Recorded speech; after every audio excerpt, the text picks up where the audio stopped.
بسم اللہ الرحمن الرحیم. شروع اللہ کا نام لے کر جو بڑا مہربان نہایت رحم والا ہے.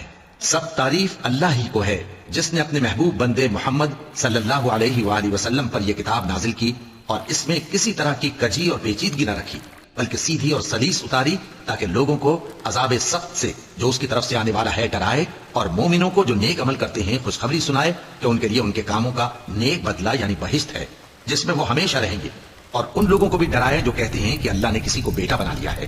ان کو اس بات کا کچھ بھی علم نہیں اور نہ ان کے باپ دادا ہی کو تھا. یہ بڑی سخت بات ہے جو ان کے منہ سے نکلتی ہے اور کچھ شک نہیں کہ یہ جو کچھ کہتے ہیں محض جھوٹ ہے. اے پیغمبر، اگر یہ اس کلام پر ایمان نہ لائیں تو شاید تم ان کے پیچھے رنج کر کر کے اپنے تئیں ہلاک کر دو گے. جو چیز زمین پر ہے ہم نے اس کو زمین کے لیے زینت بنایا ہے تاکہ لوگوں کی آزمائش کریں کہ ان میں کون اچھے عمل کرنے والا ہے، اور جو چیز زمین پر ہے ہم اس کو نابود کر کے بنجر میدان کر دیں گے. کیا تم خیال کرتے ہو کہ غار اور لوح والے ہماری نشانیوں میں سے عجیب تھے؟